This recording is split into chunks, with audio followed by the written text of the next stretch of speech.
Good morning, class ninth. Today we shall be beginning third poem of your moment book, Rain on the Roof by Coates Kinney. In this poem, the poet shares his experience of blissfulness as he hears the patter. Patter is the sound of the rain. On the rain of the roof of his cottage, he visualize means imagery here, literally device, the raindrops like the tears shed by the shining starry sky when it gets overcast. When it gets overcast with dark clouds, the poet feels that each drop of rain falling on the tiles of the roof sends him into an imaginative flight, and he begins to fancy innumerable associations connected with it, which means he becomes nostalgic about the past. He at once thinks of his mother, whose benevolent look appeared before him. He experiences a great satisfaction in her looks as he enjoys the listening of a patter, the sound of rain on the roof. Dear student, let us begin with our first stanza. First stanza is when the humid shadows hover over all the starry spheres, over the starry spheres, and the melancholy darkness gentle weeps in a rainy tears. What a bliss to press the pillow of a cottage chamber bed and lie listening to the patter of the soft overhead.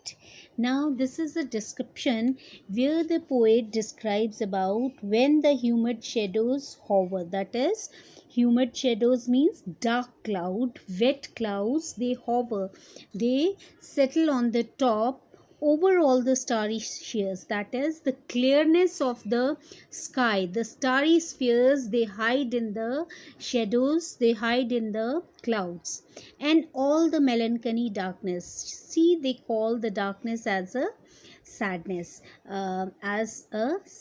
melancholy means sadness. He compared that suddenly it becomes so dark, gently weeps in rainy tears. Now we see a personification here where we see gently weeps in rainy tear.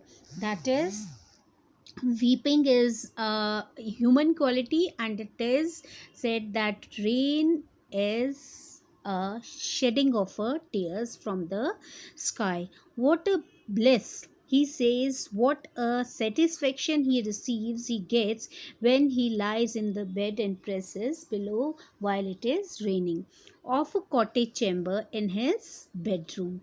In his chamber means in his bedroom, and lie listening to the patter. And he says he enjoys listening the sound of the patter is again a onomatopoeia, a literally device which describes as a the sound of the rain, of the soft rain overhead. And he says the soft rain he hears over the head.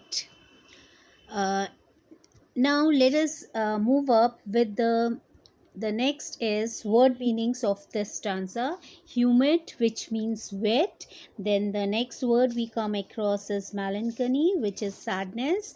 Overhead is above the head. Hover, over is stay in the air in one place. Patter is the sound of a falling raindrops. Next is rhyming scheme, literary devices. And if we talk about literary devices here, C class, first is a rhyming scheme of the poem. If we move back to this poem, we see hover, spheres, darkness, tears, pillow, bed, patter, and overhead. These are the words that end up and press, and that is they end up with these words. And the literally rhyming scheme that becomes is A with B, C and D is there, then E, F, E is there. Okay, bed is it is rhyming with the overhead. Okay, this is what rhyme scheme of this first answer is. Now there is another literally device, that is alliteration, which means the consonant sounds. Okay, consonant sound. For example, we see in first line humor, H is there. In humor, H is there. In hover, H is there. So the sound of H is there. Then there is second line, we have starry sphere. S is there, then S is there. Again the sound of S. Then the third is press. P is there and P is there. That is pillow and press. Then another line we have lie and listen, LL sound is there. There is another literary device, onomatopoeia, patter. Onomatopoeia means the resemblance of the sound with the which resembles the sound of particular things. For example, patter is the sound of the rain. Okay, this is onomatopoeia. There is another literally device which is personification. Melancholy, darkness. I told you children, personification is a literally device which where the qualities of the human are compared with that of a non-living, and so melancholy is a quality of human, that is sadness, and it has been attached with the word darkness, and so it becomes a personification. It is compared to that to a rain, which is again a non-living. Then there is transfer epithel. Transferred epithel is a it is where we see the noun with an adjective. Okay, a word noun is used with an adjective for a same, that is the quality of personification. We see a transfer the epithel, melancholy, darkness. Here we see the darkness is, and the sadness, the melancholy is not the rain, but it is a poet who is there, the people who are sad. Okay, and this is what it has been used for the people, and so this is referred as a transferred epithel. So class, the questions which could be asked from this is, first is, why does the poet call melancholy darkness weeping? Because it is